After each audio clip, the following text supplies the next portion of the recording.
अस्सलामुअलैकुम वरहमतुल्लाहि वबरकातुहू। अज़ीज़ दोस्तों, साथियों, मैं मोहम्मद शहज़ाद ख़ान आप तमाम ही का अपने चैनल एस के एडुविज़न में खैर मकदम करता हूँ। आप तमाम ही का तहे दिल से इस्तक़बाल करता हूँ। उम्मीद करता हूँ आप तमाम ही खैर आफ़ियत से होंगे और खुश व खुर्रम ज़िंदगी गुजार रहे होंगे। उम्मीद करता हूँ आप तमाम ही तैयारियों में जुटे हुए होंगे, पूरी मेहनत कर रहे होंगे इस एग्ज़ाम को क्रैक करने की, इस कामयाबी को हासिल करने की। दोस्तों, आज हमारा टॉपिक है नावल। क्या टॉपिक है? नावल। तरीका तो ये होना चाहिए था कि पहले आपको दास्तान पढ़ाने चाहिए थी, फिर नावल पढ़ाया जाना चाहिए था, फिर अफ़साने पढ़ाने चाहिए थे। लेकिन चूँकि दास्तान दोनों ही टॉपिक में नहीं है, दास्तान ना तो 3rd ग्रेड में है ना ही 2nd ग्रेड में है, इसलिए हमने पहले अफ़साना पढ़ा दिया। अब आपको अफ़साने के बाद क्या पढ़ाने जा रहे हैं? नावल पढ़ाने जा रहे हैं। आज के इस टॉपिक को आप जब पढ़ोगे तो इतना मुश्किल भी नहीं है, इतना याद करने वाली चीज़ें भी नहीं है। बस आपको कुछ कॉन्सेप्ट को समझना है कि ये कॉन्सेप्ट क्या है, ये चीज़ें कैसे बनी है, कैसे राइज हुई है। अगर आप ढंग से, मैं समझता हूँ, ढंग से वीडियो सुन लेंगे तो मुझे ये लगता है कि एग्ज़ाम तक आपको दोबारा इस वीडियो को तो उठाकर देखने की ज़रूरत नहीं पड़ेगी। तो चलिए दोस्तों, आज का वीडियो शुरू करने से पहले कुछ बातें थी जो मैं आपसे कहना चाह रहा था, जो अभी मेरे जहन से निकल रही है। हाँ, याद आई। पहली बात ये थी दोस्तों, मैं आपको लाइव क्लास के लिए, प्रीमियर क्लास के लिए इसलिए बार बार कहा करता हूँ कि प्रीमियर क्लास में जो आप दोस्तों कमेंट करते हैं, मैं उनका जवाब दे सकूँ, आपकी बातों का महत्व जवाब दे सकूँ। कि हर वक्त मैं आपके कमेंट का जवाब नहीं दे सकता और आपको ये ना लगे कि सर का एटीट्यूड हो गया है, सर भारी हो गए हैं, ये और वो, क्योंकि हज़ारों कमेंट आते हैं, सैकड़ों कमेंट आते हैं, सबका जवाब एक साथ नहीं दिया जा सकता। तो बेहतर है कि आप लाइव क्लास यानी प्रीमियर क्लास ज्वाइन करें ताकि मैं उसमें कमेंट कर सकूँ। अगर अभी तक नहीं करी है और ये क्लास आप देरी से सुन रहे हैं तो अगली बार से आप ध्यान रखें, क्लास 4 बजे आती है, ये बात मैं पहले आपको बता चुका हूँ। दूसरी बात, आप अपने दोस्तों में, ग्रुप्स में इन वीडियो को ज़्यादा से ज़्यादा शेयर करें ताकि सभी इस क्लास से 4 बजे के टाइम जुड़ सकें, ताकि मैं सभी के जवाब एक साथ दे सकूँ। तीसरी बात, काफ़ी सारे स्टूडेंट ऐसे हैं जिनके पास मेरे व्हाट्सअप नंबर हैं, जो मुझसे व्हाट्सअप पर सवाल पूछते हैं। तो बराए मेहरबानी, इस यूट्यूब के अलावा मेरी एक लाइफ और भी है, यूट्यूब के अलावा मेरी ज़िंदगी और भी है। तो आप बराए मेहरबानी रात को 12 बजे, रात को 1 बजे, रात को 2 बजे मैसेज ना करें। हालांकि मैं अपना डाटा ऑफ कर देता हूँ, पर कई बार डाटा ऑन रह जाता है तो फिर रात को 12-1 बजे तक मैसेज करते रहते, पीछे पड़ जाते हैं।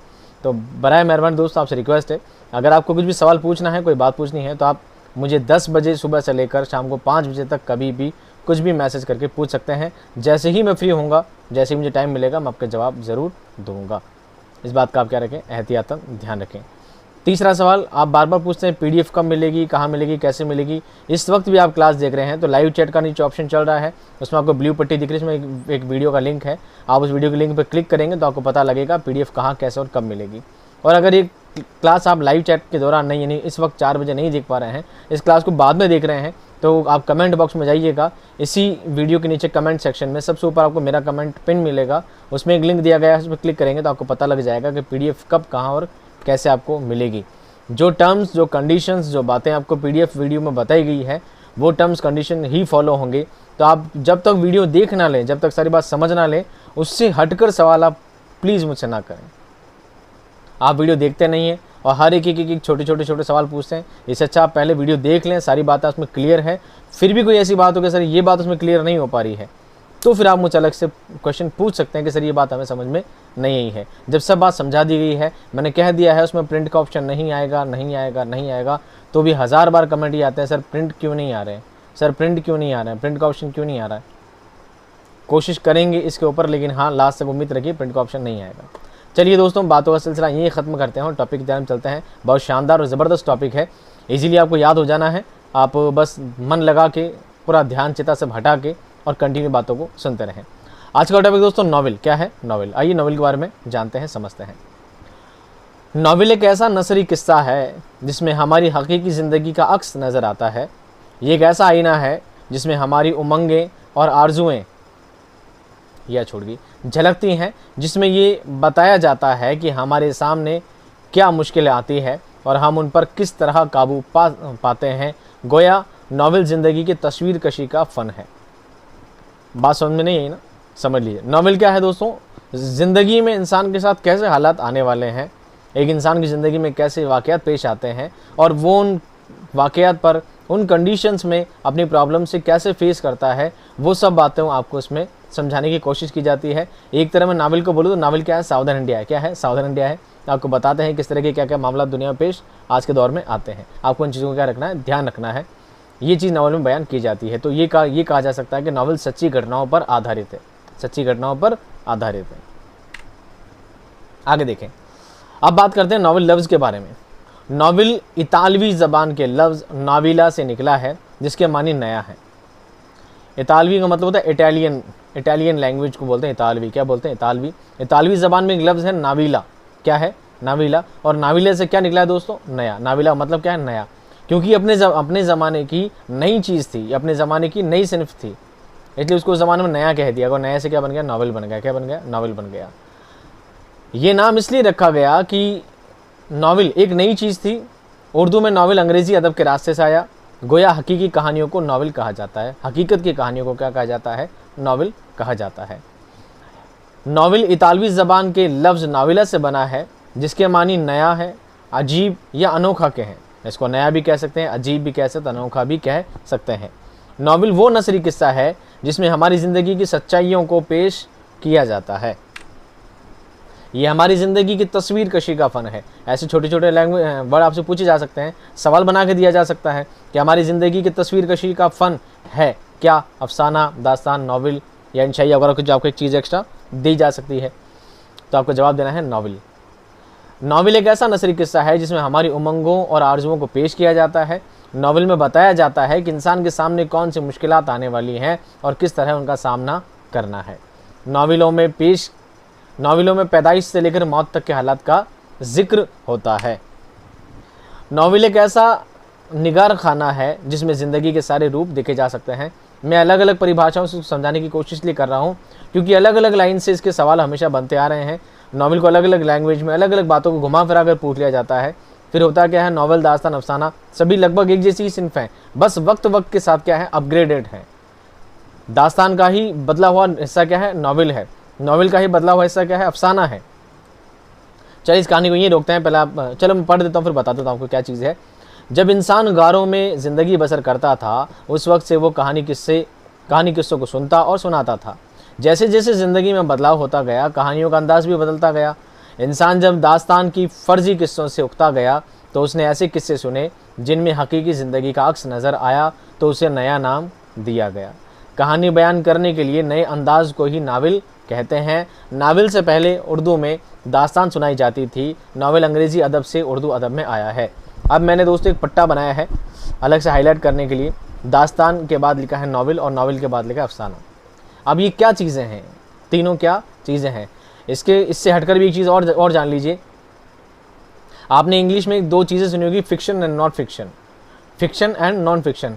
नस्र को यानी किसी भी अदब को दो बड़े हिस्सों में बांटा जाता है। एक होता है गद्य, एक होता है पद्य। Poetry and prose. Poetry and prose. Poetry को हम अलग अलग भागों में बांट देते हैं, नज़्म में, गज़ल में, अलग अलग हिस्सों में बांट दिया जाता है। बात करते हैं प्रोज की, बात करते हैं गद्य भाग की, बात करते हैं नस्र की, तो नस्र को भी दो बड़े हिस्सों में बांटा जाता है। कितने बड़े हिस्सों में, दो बड़े हिस्सों में बांटा जाता है। उससे बोलते हैं fiction and non fiction. Fiction को बोलते हैं अफसानवी, नॉन फिक्शन को बोलते हैं गैर अफसानवी। मैं अगली बार टाइप करके बता दूंगा अगले वाले वीडियो में, अभी आप सिर्फ वर्ड भी सुन लें मुझसे। अफसानवी और गैर अफसानवी, fiction and non fiction. Fiction का मतलब होता है दोस्तों अफसानवी केस वो सिर्फ जिसमें कुछ कहानीपन हो, जिसमें क्या हो, कुछ कहानीपन हो, वो सब फिक्शन में आते हैं। और जिसमें कहानीपन नहीं हो वो नॉन फिक्शन में आते हैं, यानी वो क्या आता है, गैर अफसानवी में आते हैं। दास्तान क्या है, फिक्शन है, यानी दास्तान क्या है, अफसानवी है। नावल अफसानवी है और अफसाना तो अफसानवी है ही। क्योंकि बात क्या है, दास्तान में, नावल में और अफसाने में कोई ना कोई कहानी है। अफसाने में कोई कहानी है, कहानी के जरिए मैसेज है। नावल में कोई कहानी है, एक हकीकत की कहानी है। दास्तान में भी कहानी है, भले ही फर्जी कहानी पर कहानी तो है। लेकिन दूसरी बात की जाए जब नॉन फिक्शन की, तो उसमें क्या आता है, मजमून। बताओ मजमून में कोई कहानी है, नहीं है। इंशाइया में कोई कहानी है, नहीं है। बस कुछ बातों को तो पैरोडी में कोई कहानी है, नहीं है। बस बातों को तोड़ मरोड़ के पेश किया गया है या बातों को समझाने के लिए आपके सामने पेश किया गया है, उसमें कोई कहानी पर नहीं होता, वो नॉन फिक्शन कहलाता है। अब हम बात करते हैं दोस्तों सिर्फ फिक्शन की, यानी अफसानवी अदब की। अफसानवी अदब की शुरुआत दोस्तों होती है दास्तान से। कब से होती है, दास्तान से। यानी जब इंसान गारों में, गुफाओं में ज़िंदगी गुजारता था, जब उसके पास ज़िंदगी में सिर्फ दो ही काम होते थे, खाना पीना और दिन निकालना। खाना पीना और दिन निकालना, जंगल में भटकना, शिकार करना और कैसे जैसे दिन निकालना, यही उसका अहम मकसद हुआ करता था। कि उस ज़माने में इंसान के पास टेक्नोलॉजी नहीं थी, मोबाइल नहीं थे, दिन में व्हाट्सएप टेलीग्राम नहीं थे, आपके पास यूट्यूब नहीं थे, ठीक है, इनके पास यूट्यूब नहीं थे दिन में मचकाने के लिए, दिन भर इंस्टा नहीं थे, इनके पास फेसबुक नहीं था। इन लोगों का काम क्या था? सिर्फ खाना पीना और दिन निकालना। तो ये लोग भी उस ज़माने में कहानी किस्से सुनाने की बातें करते थे। अब वो जो कहानी किस्से होते थे बिल्कुल फर्जी होते थे। क्या होते थे? फर्जी होते थे। फिर धीरे धीरे दुनिया अपग्रेड होती गई, धीरे धीरे दुनिया आगे बढ़ती गई, तो इन्होंने क्या किया? कहानी किस्सों को अपग्रेड करना स्टार्ट किया। और फिर धीरे धीरे किसकी ईजाद हुई? दास्तान की ईजाद हुई। क्या निकली सबसे? दास्तान। दास्तान में फर्जी किस्से होते हैं, काल्पनिक चीज़ें जिनका कोई असल में कोई औचित्य नहीं है। जिन चिराग पे हाथ, चिराग रगड़ोगे जिन निकलेगा, आसमान में कालीन उड़ते हुए दिखेंगे, परियां उड़ती दिखेंगी। अब बताइए प्रैक्टिकल चीज़ है? नहीं। फिर इंसान और ज़्यादा अपग्रेड हुआ, उसने और ज़्यादा पढ़ाई लिखाई करी, दुनिया और ज़्यादा अपग्रेड होने लगी। तो दास्तान का ही बदला हुआ रूप क्या है दोस्तों? नॉवेल है। क्या है? नॉवेल। जब इंसान को लगा कि उसे दुनिया में भेजा गया है तो उसको भेजा जाने का कोई मकसद है, उसको दुनिया में भेजने का कोई काम भी है, उसकी ज़िंदगी जीने का कोई वजूद भी है, तब उसे पता लगा कि हाँ, हमारी ज़िंदगी जीने का एक कारण है। उस कारण को पेश करने, उन बातों को पेश करने के लिए क्या चीज़ सामने आई कि हमें हकीकत की ज़िंदगी की बात करनी चाहिए। ये आसमान में कालीन का उड़ना, ये जिन निकलना करना सब फालतू की बातें हैं। अब से हमें सिर्फ सच्ची बातों को ही पेश करना चाहिए। तब चीज़ लिखी क्या जाने लगी? नावल। लेकिन नावल पढ़ने के बाद भी एक मसला और आया है कि नावल पढ़ते पढ़ते इंसान बोर होने लगा। नावल की कहानियाँ बहुत बड़ी बड़ी होती थी, इतना टाइम नहीं लोगों के पास। आज के टाइम में इतना भी टाइम नहीं है। अभी 100% मैं गारंटी दे सकता हूँ, अभी भी जब ये वीडियो लोग सुन रहे हैं तो इतने बिजी लोग होंगे कि इस वक्त वीडियो सुन रहे होंगे, दूसरे कुछ काम में मशगूल होंगे। और उससे भी ज़्यादा बिजी लोग तो वो होंगे जो इस वीडियो को 2x पे करके सुन रहे होंगे।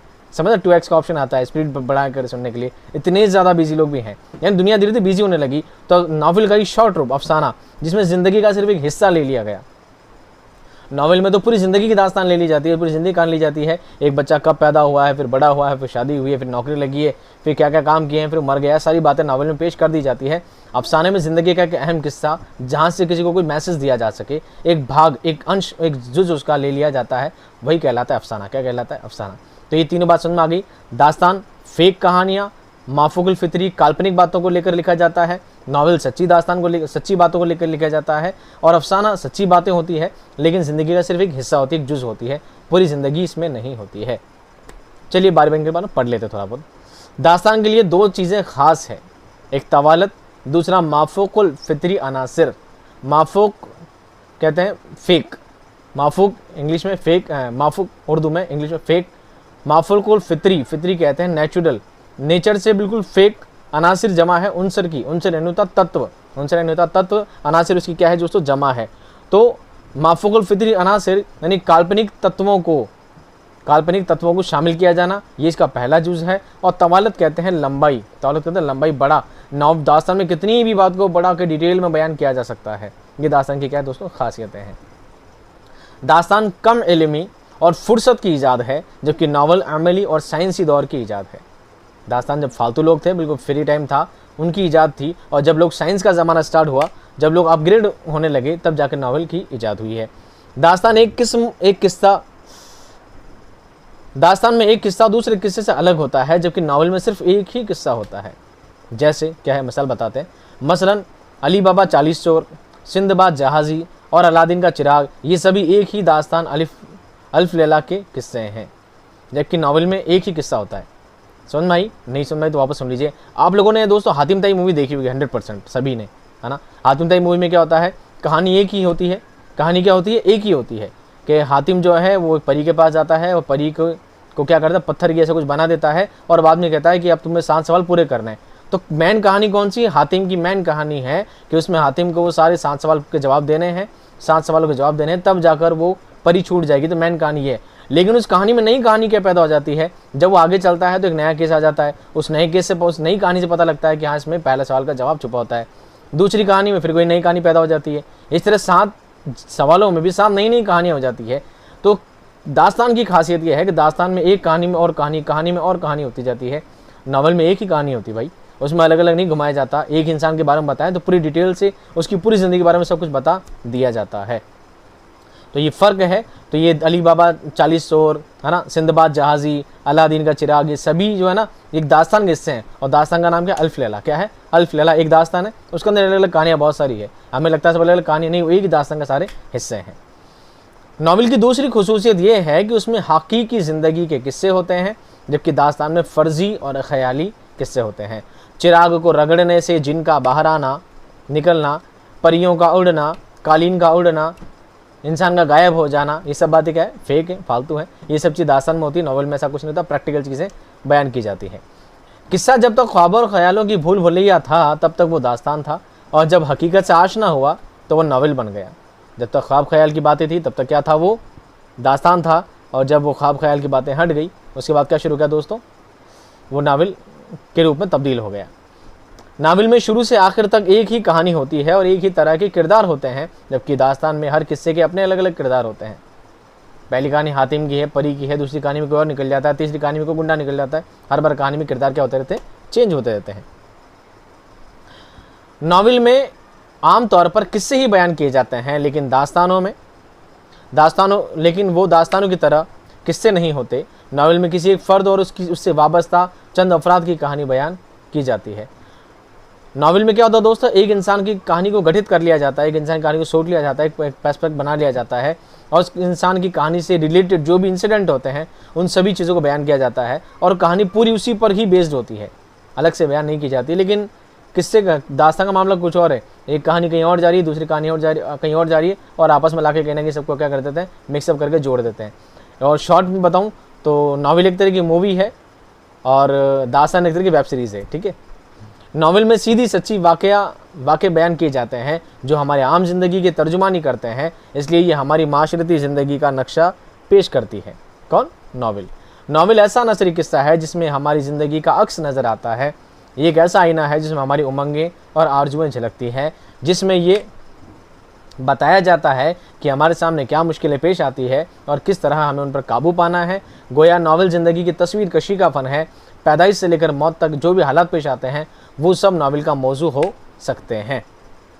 समझ में आ गई? सब थी नावल की परिभाषा, नावल के बारे में कुछ बातें। अब बात करते हैं दोस्तों नावल की तारीफ़ दो अलग अलग मुख्तलिफ नक्कादों के बारे में। दो अलग अलग लोग क्या कहते हैं नावल के बारे में।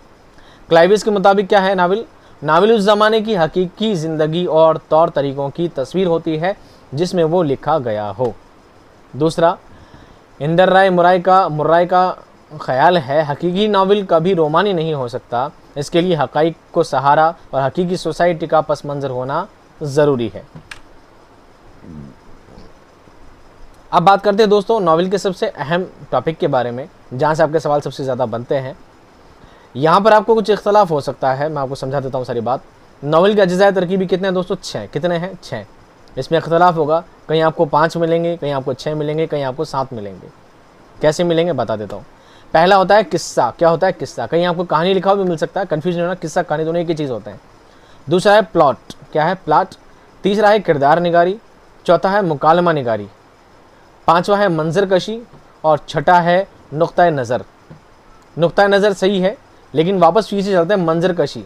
मंजर कशी को कहीं क्या है, जमाओ मकान लिख रखा है और कहीं मंजर कशी भी लिख रखा है, लेकिन दोनों चीज़ें एक ही है। कन्फ्यूजन का होती है, एक इसमें ऐड कर दिया जाता है उस्लूब। क्या ऐड कर दिया जाता है? उस्लूब इसका जुज़ नहीं होता है। अगर देखा ही जाए तो उस्लूब तो हर सिन्फ का क्या है, जुज़ है। उस्लूब का मतलब क्या होता है? उस्लूब का मतलब होता है तरीका, पैटर्न।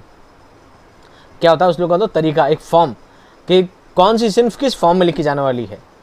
अगर मैं बात कहूँ कि बताओ मसनवी का उस्लूब क्या है, तो आपको पता है मसनवी का उस्लूब है कि उसमें दास्तान पेश कर दी जाती है। मसनवी को बहुत फैला कर, बहुत तवालत के साथ लिखा जा सकता है। अगर मैं आपको कहूँ कि अफसाने का उस्लूब क्या है, तो आप कहेंगे सर अफसाने का उस्लूब इजाज़ व इख्तिसार है, यानी चीज़ों को बहुत कम से कम लफ्ज़ों में शॉर्ट एंड स्वीट में बात बयान करना उस्लूब है।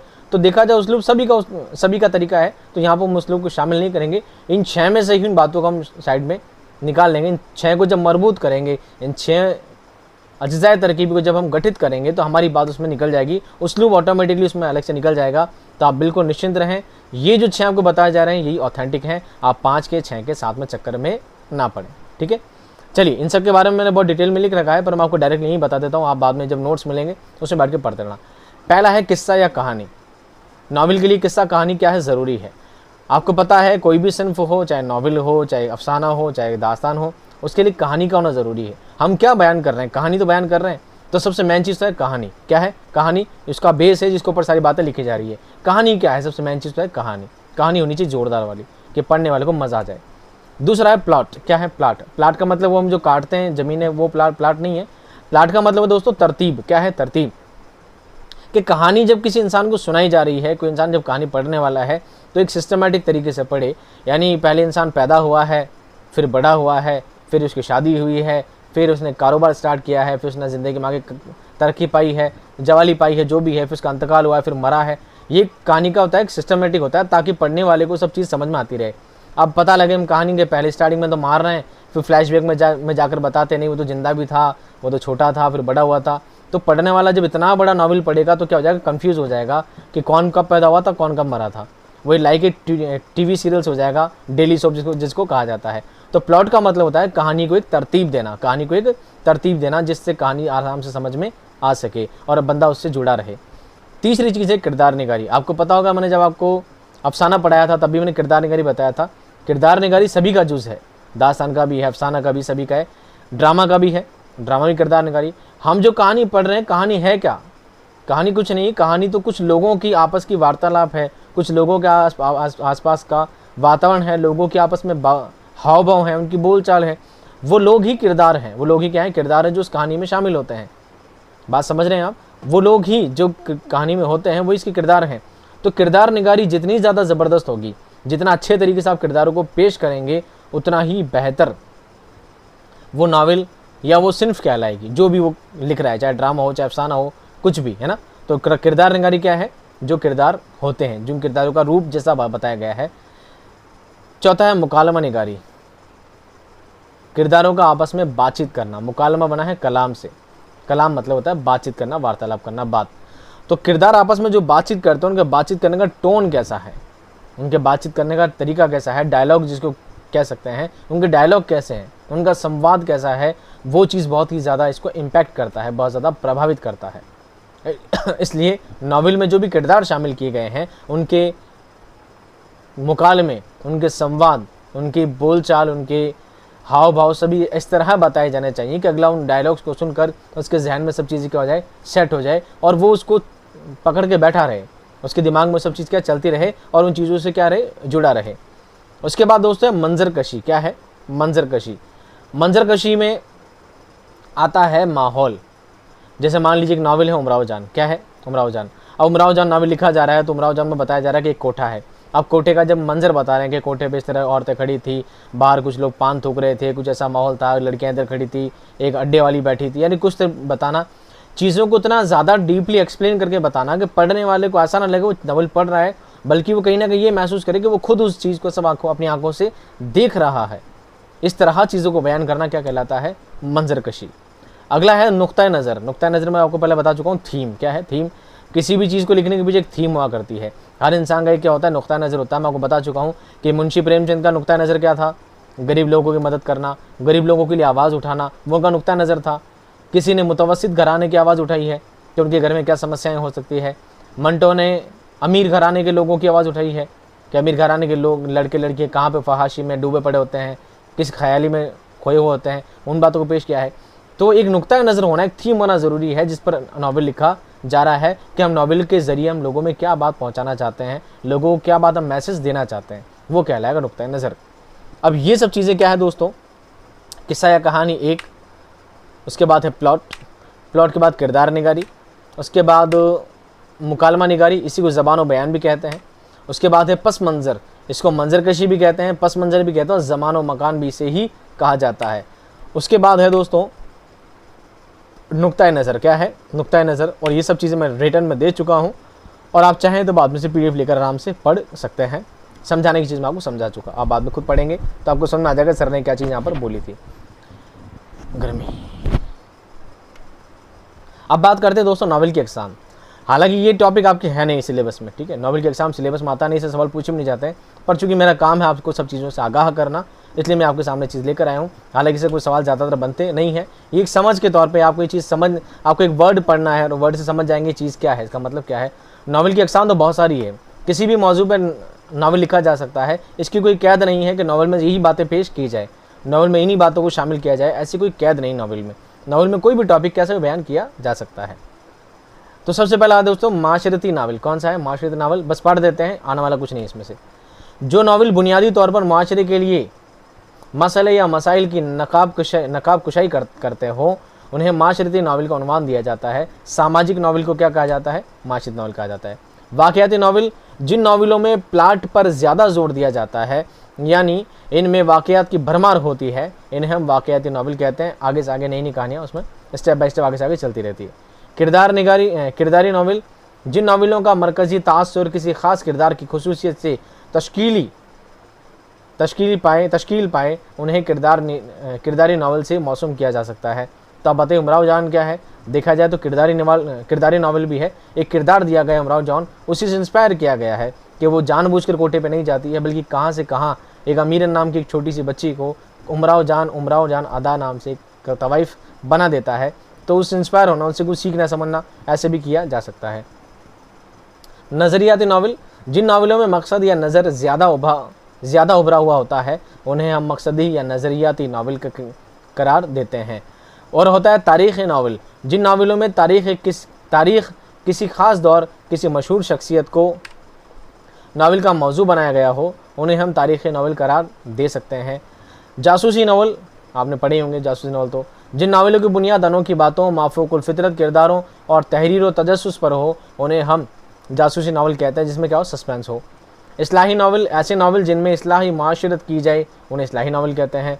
रोमानवी नावलों में एक मोहब्बत की कहानी के सामने आती है जो बतौर उसूल खुशकुन इख्तिताम पजीर होती है, यानी उसकी हैप्पी एंडिंग होती है। इन नावलों का मरकज़ी प्लाट मोहब्बत में मरकज़ी किरदारों के जज्बात की तफसील से भरा हुआ होता है, जो दूसरों के माबैन मोहब्बत में पढ़ने के लिए बयां। आगे काट दी मैंने, बातें सिर्फ नहीं थी, काम बताने लगा आपको। नफ्सियाती नावल क्या होता है? जो नावल बुनियादी तौर पर किसी नफ्सियाती नुक्ते के गर्द घूमते हैं या फिर किरदारों के तहलीली नफ्सी में मसरूफ़ अमल होते हैं, उन्हें नफ्सियाती नावल कहते हैं, यानी मनोवैज्ञानिक बातों को पेश करते हैं। तो दोस्तों, नावल का जो मेन टॉपिक है, जो थर्ड ग्रेड में जो ज़्यादातर सवाल पूछे जाएंगे वो यहीं तक ही पूछे जाएंगे। फिर भी आप नावल का आगाज़ हुई कृत्य का पढ़ लें, इतना टफ नहीं है। एक दो बार आप ढंग से पढ़ेंगे तो इंशाल्लाह आपकी बात समझ में आ जाएगी। हाँ, तो आप क्या पढ़ेंगे दोस्तों? हम पढ़ेंगे नावल का आगाज़ और इर्तिका। क्या पढ़ेंगे? आगाज़ और इर्तिका। नावल कैसे शुरू हुआ, कैसे इसका प्रारंभ हुआ और आगे कैसे इसने विकास पाया, वो सब चीज़ें हम बारी बारी इसमें पढ़ेंगे। तो देखते रहें, इसको भी बातों को समझना ज़रूरी आपके लिए है। इससे ज़्यादा डीपली सवाल थर्ड ग्रेड के लिए नहीं आते हैं, पर सेकंड ग्रेड के लिए पढ़ना, फर्स्ट ग्रेड के लिए पढ़ना तो बहुत ज़्यादा इंपॉर्टेंट है। नावल उर्दू अदब में एक जदीद सिन्फ है। कौन सिन्फ है दोस्तों? जदीद सिन्फ है। इसकी इजाद 19वीं सदी से मानी जाती बल्कि है। उर्दू नावल की इब्तिदा डिप्टी नज़ीर अहमद से होती है। किससे होती है? डिप्टी नज़ीर अहमद से होती है। डिप्टी नज़ीर अहमद को मुत्तफ़िका तौर पर पहला नावल निगार माना जाता है। रेड करने का मतलब क्या है, ये बात आपके लिए क्या है? इंपॉर्टेंट है। यहीं से सवाल आपका पहला बनना स्टार्ट हो जाता है। पहला मुत्तफ़िका तौर पर पहला नावल निगार किसे माना जाता है? नज़ीर अहमद को, डिप्टी नज़ीर अहमद को पहला नावल निगार माना जाता है। कौन सा लिखा गया था वो भी देखिए। 1869 में नज़ीर अहमद ने पहला नावल मिरअतुल उरूस लिखा था। कौन सा लिखा दोस्तों? मिरअतुल उरूस लिखा था। ये इनका पहला नावल है। 1869 में ये लिखा गया है। ये एक इस्लाही नावल था। ये उन्होंने अपनी बड़ी बेटी की इस्लाह और तरबियत के लिए लिखा था। नज़ीर अहमद ने कुल 7 नावल लिखे हैं। कितने लिखे हैं दोस्तों? टोटल 7 लिखे हैं। इनके नावलों में इस्लाह पसंदी, मकसदियत और तबलीग का गलबा है। इनके नावलों में औरतों की तालीम और तरबियत पर ख़ास तवज्जो दी गई है। नज़ीर अहमद के नावलों में, इनके नावलों में निस्वानियत और खानादारी का गलबा है। निस्वानियत का मतलब होता है औरत, महिला। तो निस्वानियत यानी औरतों की बातें की गई है। औरतों के कैसे मसले मसाइल होते हैं उन सबको बयान किया गया है। खानादारी घरेलू मसाइलों को आपने पेश किया है अपने नावलों के ज़रिए। मिरअतुल उरूस क्या है दोस्तों? उन्होंने अपनी बड़ी बेटी की इस्लाह के लिए लिखा था और बाद में उसको दहेज में भी दिया था सब कुछ। इनके नावल को इस्लाही नावल भी कहा जाता है। नज़ीर अहमद के अहम नावल कौन से हैं? मिरअतुल उरूस 1869 में, बनातुन नाश 1872 में, तौबतुन नुसूख 1877 में, अफसाने मुब्तला 1885 में, इब्नुल वक्त 1888 में, अयामा और रुयाए सादिक़ा ये भी इनके अहम नावल में शामिल हैं। मिरअतुल उरूस के बारे में जान लीजिए, थोड़ा अहम नावल है इसलिए। इस नावल में अकबरी बड़ी और असगरी छोटी 2 बहनें हैं जो इस नावल के अहम किरदार हैं। इनके नाम नहीं है बड़ी छोटी, बता रहा हूँ बस आपको। 2 बहनें इसमें नावल में 2 किरदार हैं, 2 बहनें हैं। एक का नाम है अकबरी, एक का नाम है असगरी। अकबरी जो होती है बड़ी बहन होती है, असगरी जो होती है छोटी बहन होती है। ठीक है, तो असगरी का जो किरदार है असगरी का किरदार सलीकामंद है और शादी के बाद घर को अपने अखलाक से जन्नत बना देती है। नावल में कहानी ऐसी लिखी गई है, जो असगरी छोटी बहन होती है उसका किरदार बहुत सलीका वाला है, अच्छा है, और अपने किरदार से, अपने रवैये से अपने घर को क्या बना देती है, जन्नत बना देती है। जबकि अकबरी का किरदार फुहड़ किस्म की औरत का है, जो अपने अतवार तरीके की जमा है, तौर तरीके से घर को भाड़ बना देती। क्या बना देती दोस्तों? भाड़ बना देती है। तो अपनी बड़ी बेटी को इस सलाह देने के लिए, उसको सिखाने के लिए, उसकी इस्लाह करने के लिए, उसको नसीहत देने के लिए उन्होंने नावल लिखा था। इस नावल को अकबरी और असगरी के किस्से के नाम से भी जाना जाता है, मिरअतुल उरूस को। ये उन्होंने अपनी बड़ी बेटी की तरबियत और तालीम के लिए लिखा और उसको दहेज में होता दोस्तों, उर्दू में क्या होता है, जहेज में भी दिया गया। नज़ीर ने अपने नावलों में मुतवस्सित मुस्लिम घरानों के माहौल को पेश किया है। मुतवस्सित मुस्लिम, मध्यम वर्गीय मुस्लिम परिवार को आपने क्या है, अपने नावलों में जगह दी है। नज़ीर की ज़बान खालिस टकसाली ज़बान थी, जो दिल्ली और उसके अतराफ़ में बोली जाती थी। दिल्ली के आसपास जो बोली जाती थी टकसाली ज़बान कहलाती है। खालिस शुद्ध टकसाली ज़बान में आपने सारी बातें लिखी हैं। नज़ीर के बाद दूसरे नावल निगार पंडित रतन नाथ सरशार हैं। पंडित रतन नाथ सरशार दूसरे अहम नावल निगार हैं। आइए इनके बारे में भी कुछ बातें हम जान लेते हैं। पंडित रतन नाथ सरशार ये लखनऊ के रहने वाले थे, तो जाहिर सी बात है लखनऊ के बारे में लिखेंगे। तो इन्होंने अपने नावलों में लखनवी तहजीब को पेश किया है। सरशार ने लखनऊ के जवाल पजीर तहजीब को ज़रीफ़ाना अंदाज में पेश किया है। ज़रीफ़ाना ने मज़ाक़तन में, जवाल पजीर पतन, लखनऊ के नवाबों का पतन होना आपने अपने नावलों में लिखा है और बड़े मज़ाही अंदाज में मज़ाक़तन सब बातों को आपने लोगों के सामने पेश किया है। इसके अलावा जागीरदाराना माहौल पर भी तंज किया है, ताना मारा है। इन सब का उनका सबसे मकबूल जो नावल है वो है फसाना आज़ाद। नावल फसाना आज़ाद में आज़ाद और खोजी की दिलचस्प किरदार निगारी और चुस्त और बरहमल मुकालमात बयान किए गए हैं। फसाना आज़ाद क्या होता है, जिसमें दो किरदार होते हैं, एक का नाम है आज़ाद, एक का नाम है खोजी। आज़ाद जो है नए ज़माने का इंसान है, खोजी जो है पुराने ज़माने का इंसान है। 60 साल का एक बुढ़ा है और वो सब बातें सोचता रहता है। तो खोजी जो है पुराने रूढ़िवादी बातों में चलता है, लेकिन बड़ा मज़ाहिया किरदार है, कैसा इंटरेस्टिंग किरदार है। और इस खोजी किरदार के ऊपर इसका मुताला करने के लिए इसका मुताला किया गया है, इस पर तनकीद की गई है। इनका तनकीद का चैप्टर है क्लास 12th में, आप चाहें तो क्लास 12th प्लेलिस्ट में जाकर ये चैप्टर देख सकते हैं, खोजी एक मुताला। उसमें फसाना आज़ाद के बारे में आपको काफ़ी कुछ चीज़ें बातें पता चल जाएगी। पंडित रतन नाथ अवध अखबार के एडिटर थे। किसके एडिटर थे? अवध अखबार अलग है, ठीक है, अवध अखबार अलग है, अवध पंच अलग है, याद रखना। अवध अखबार के क्या थे? एडिटर थे। इसी अखबार में 1878 से 1879 दिसंबर तक ये नावल किस्तवार शाया होता था। 1880 में ये किताबी शक्ल में फसाना आज़ाद के नाम से क्या हुआ? शाया हुआ। 1878 से 1989 तक यानी 1 साल तक लगभग ये अखबार में क्या था? किस्तवार, हर बार किस्तवार आता रहता था। लेकिन आगे चलकर 1880 में पूरा संग्रह करके एक किताबी शक्ल में इसको प्रिंट करवा दिया गया। इस नावल का प्लाट गैर मरबूत है और इसमें लखनऊ की माशरत और तहजीब को पेश किया गया है। गैर मरबूत, अगठित, ढंग से पूरा गठित नहीं है, पूरी सब बातें कनेक्टिंग नहीं है। इसके अलावा सरशार के दीगर नावल कौन से हैं? जामे सरशार, पी कहाँ, कामिनी, कड़म धड़म, सैर कौसार वगैरह। ये कौन है? सरशार के सारे नावल के नाम हैं। नज़ीर अहमद और सरशार के बाद उर्दू में तारीख़ नावल निगारी का दौर शुरू हुआ। और किसने शुरू किया? मौलवी अब्दुल हलीम शरर और मोहम्मद अली तबीब को तारीख़ नावल निगार माना जाता है। ये पहले तारीख़ी नावल निगार हैं। इन्होंने अपने नावलों में इस्लाम की शानदार माजी को बयान किया है। इन्होंने अपने नावलों में मुस्लिम मुतवस्सित तबके के मसाइल को पेश किया है। वो उनकी माशरती, अखलाकी, मजहबी, समाजी बुलंदियों के ख्वाह थे। ख्वाह कहते हैं भलाई चाहने वाला, क्या कहते हैं उसको हिंदी में, याद आएगा तो बता देंगे। शरर उनके अंदर वो जोत जगाना चाहते थे जिनसे उनमें खुद एतमादी पैदा हो सके, कॉन्फिडेंस पैदा हो सके, ऐसा वो चाहते थे। कौन? अब्दुल हलीम शरर। अब बात करते हैं दोस्तों अब्दुल हलीम शरर की। अब्दुल हलीम शरर का शाहकार नावल कौन सा है? फिरदौस बरी। कौन सा है? फिरदौस बरी। फिरदौस नहीं है, फिरदौस बरी। फिरदौस किसे कहते हैं? जन्नत को।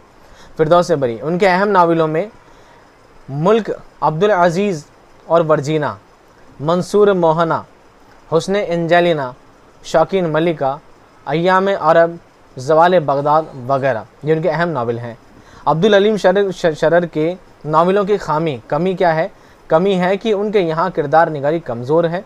उनके नावलों में तबलीगी अंदाज को पाया जाता है। ये उनके नावलों की क्या है दोस्तों? कमी है।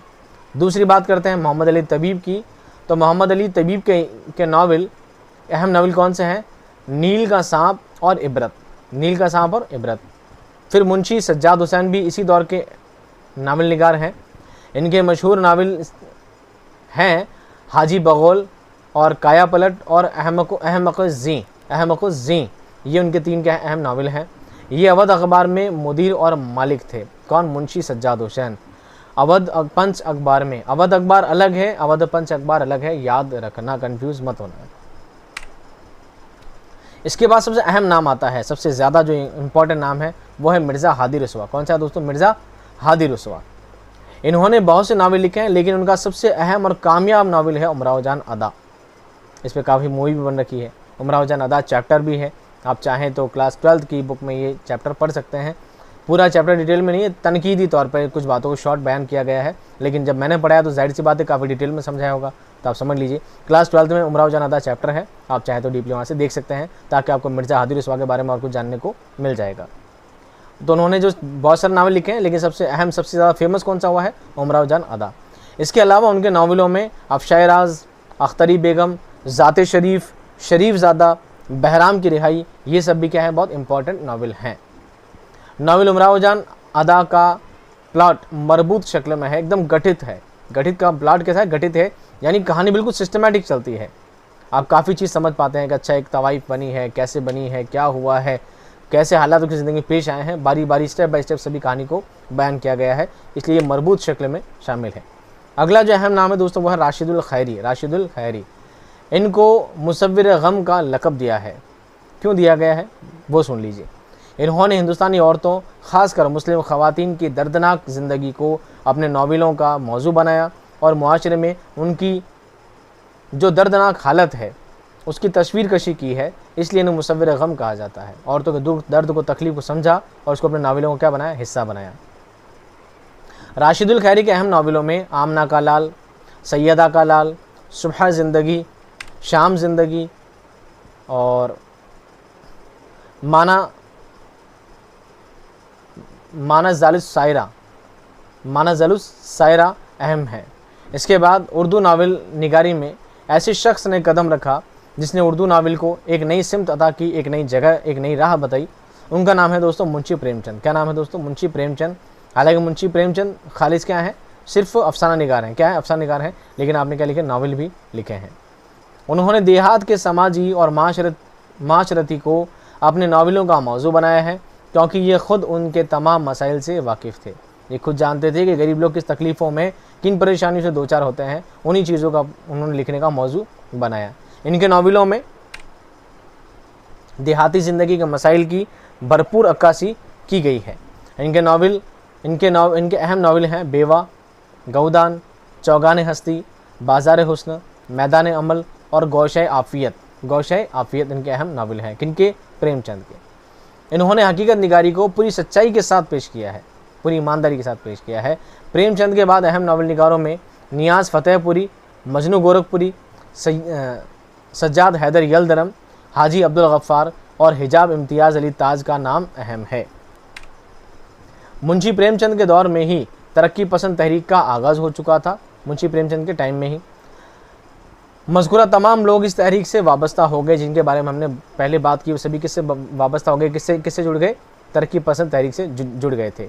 तरक्की पसंद तहरीक का मकसद अदब और समाज के रिश्तों को उजागर करना है। तरक्की पसंद तहरीक चाहती थी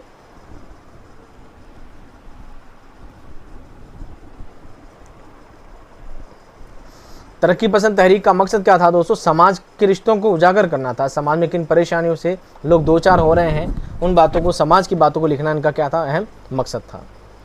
तरक्की पसंद तहरीक का नारा ही ये था, अदब बराए अदब ना होकर अदब बराए ज़िंदगी था। इसका मतलब अदब में समाजी मसाइल का पेश करना। तरक्की पसंद तहरीक का नारा क्या? अदब बराए अदब नहीं था। अदब सिर्फ अदब के लिए है। अदब यानी साहित्य सिर्फ लुत्फ़ के लिए है, मज़े लेने के लिए है, टाइम पास के लिए, मनोरंजन के लिए नहीं, बल्कि अदब बराए ज़िंदगी, अदब साहित्य बना है इंसानी मसाइलों को, इंसानी समस्याओं को सामने लाने के लिए, सामाजिक समस्याओं को इंसान को अफजल बनाने के लिए, उनके कामों के लिए इसको शामिल किया गया था। उनका नारा था अदब बराए ज़िंदगी, अदब बराए ज़िंदगी, ना कि अदब बराए अदब। इस तहरीक ने दीगर असनाफ़ अदब की तरह नावल को भी मुतासिर किया और नावलों में समाजी मसाइल को जगह दी। इस सिलसिले में सज्जाद ज़हीर का नावल है लंदन की एक रात, ये अहम नावल है। किनका है? सज्जाद ज़हीर का है। इस नावल में सबसे पहले शऊर की रॉ तकनीक का इस्तेमाल किया गया है। शऊर की रॉ कहते हैं टेक्निकल चीज़ों को, टेक्निकल चीज़ें में इस्तेमाल की गई है, बिल्कुल सिस्टमेटिक इस चीज़ को लिखा गया हो। काजी अब्दुल गफ्फार का नावल है लैला के खतूत भी अहम है। असमत चुगताई का नावल टेढ़ी लकीर भी अहम है। तरक्की पसंद तहरीक में इसमत चुगताई का नाम बहुत अहम लिया जाता है। पहला इसमत चुगताई का पहला नावल ज़िद्दी है, लेकिन सबसे ज़्यादा मशहूर कौन सा हुआ? टेढ़ी लकीर हुआ है। इसके बाद अहम नावल निगार का नाम कृष्ण चंद्र है। कौन सा है? कृष्ण चंद्र। इनके नावलों की इनफरादियत, फ़ज़ाबंदी, मंजर निगारी और जज़ियात निगारी अहम है। उन्होंने भी मुंशी प्रेमचंद की तरह समाजी मसाइल को अपने नावलों में क्या दी है? जगह दी है। कृष्ण चंद्र के अहम नावल कौन कौन से हैं? जब खेत जागे, दिल की वादियाँ, तूफ़ान की कलियाँ, एक औरत, हज़ार दीवाने, 52 पत्ते, गद्दार, बर्फ़ के फूल, दूसरी बर्फ़बारी और एक गधे की सरगुज़िश्त, ये क्या इनके अहम नावल हैं। उसके बाद अज़ीज़ अहमद के नावल अहम हैं। कौन से? ऐसी बुलंदी और ऐसी पस्ती और गुरेज़ हैं, 2 हैं, ठीक है। राजेंद्र सिंह बेदी के अहम नावल, ये असलन अफसाना निगार हैं, लेकिन उनका एक नावल भी है। हालांकि राजेंद्र सिंह बेदी किसके लिए जाने जाते हैं? अफसाना निगारी के लिए ही जाने जाते हैं, लेकिन इन्होंने एक नावल लिखा। अब आप सोचिए, जिसने एक ही नावल लिखा फिर भी नावल निगारी में उसका नाम आ गया, क्यों? क्योंकि इनका एक नावल है और वो भी शाहकार है, वो भी बहुत ज़्यादा ज़बरदस्त तरीके से लिखा गया है। नावल का नाम है एक चादर मैली सी। इतना ज़्यादा अहम रखता है अदब में कि इनका नाम अफसाना नावल निगारों में भी लिया जाता है, जबकि लिखा सिर्फ एक ही था। शौकत सिद्दीकी, इन्होंने अपने नावलों में निचले और मुतवस्सित तबके के लोगों को किरदार बनाया है। उनका अहम नावल खुदा की बस्ती है। कौन सा दोस्तों? खुदा की बस्ती है। इनके बाद सबसे अहम नावल निगार कुर्रतुल ऐन हैदर है। कौन है? कुर्रतुल ऐन हैदर हैं। अब कुर्रतुल ऐन हैदर के बारे में पढ़ते हैं, ये लास्ट है शायद। इनके नावलों के किरदार आला तबके के लोग हैं, उच्च घरानों के बारे में लिखा है। इन्होंने अपने नावलों में शऊर की रॉ तकनीक का इस्तेमाल किया है। इन्होंने तकरीबन 7 नावल लिखे हैं, जिसमें मेरे सनम खाने इनका पहला और आग का दरिया इनका अहम नावल है। अगर पहला नावल पूछा जाए कुर्रतुल हैदर का तो क्या बताएंगे? मेरे सनम खाने। और पूछा जाए अहम नावल कौन सा है, तो अहम नावल है इनका आग का दरिया। कौन सा है? आग का दरिया। इसका अंग्रेज़ी में द फायर ऑफ रिवर के नाम से तर्जुमा हो चुका है। इनको उर्दू अदब की वर्जिना वुल्फ कहा जाता है, या वेल्फ हो गया, वुल्फ कहा जाता है, क्योंकि इनके कलाम में जेम्स जॉइस और रोजिना वुल्फ की नुमाया असरात नज़र आते हैं। इसके अलावा अब्दुल्ला हुसैन का नावल उदास नस्लें, इंतज़ार हुसैन का मशहूर नावल बस्ती है, हयातुल्लाह अंसारी का मशहूर नावल लहू के फूल हैं। और ये सारे क्या थे दोस्तों? 2-4 अहम नावल हैं जो आपके एग्ज़ाम में आने के चांसेस रहते हैं, उनको छाँचा लिखा है। उम्मीद करता हूँ दोस्तों 3rd ग्रेड, 2nd ग्रेड और 1st ग्रेड तीनों ही लिहाज से ऐसा कोई टॉपिक नहीं है, जैसी कोई बात नहीं जिसमें शामिल नहीं की गई हो। फिर भी कुछ चीज़ें मैंने एक्स्ट्रा लिखी थी जो मैं आपको 1, 2, 3, 4 पेजेस में कुछ मैंने अलग से चीज़ लिखी है। ये भी आप पढ़ लेंगे तो आपका फ़ायदा आएगा। बाकी इतना पढ़ना आपके लिए काफ़ी है। इन 2-3 चीज़ों को एक बार नज़र से आप पढ़ लीजिएगा, एक बार नज़र से फेर लीजिएगा। कुछ चीज़ें इसमें एक्स्ट्रा होंगी, जिनको PDF का दे रखा है फंक्शन, वो PDF लेकर आराम से इसको बाद में पढ़ सकते हैं। वीडियो ऑलमोस्ट यहाँ पर क्या हो चुका है दोस्तों? कंप्लीट हो चुका है। उम्मीद करता हूँ वीडियो में ऐसी कोई बात नहीं जो आपको समझ में नहीं आई हो। छोटा ही टॉपिक है, आसान टॉपिक है, इजीली आपको याद हो जाएगा। एक बार नहीं 2 बार रिपीट करके सुन लीजिएगा, इंशाल्लाह याद हो जाएगा। ऐसी कोई बात जो मुझे समझ में आएगी, बाद में कुछ याद आएगी, आप कमेंट करते रहिएगा ताकि मैं कमेंट पढ़ सकूँ, कमेंट बाद में पढ़ सकूँ और याद रख सकूँ आगे मुझे उनका क्या जवाब देना है। अगली क्लास में आगे इंशाल्लाह उनके बारे में जवाब देंगे। फिलहाल मैं आपसे चाहूँगा इजाज़त, बहुत ज़्यादा गर्मी लग रही है, तो इंशाल्लाह मिलता हूँ नेक्स्ट टॉपिक में, नेक्स्ट क्लास में एक शानदार वीडियो ज़बरदस्त टॉपिक के साथ। तब तक खुश रहिए, आबाद रहिए, खुदा हाफ़िज़।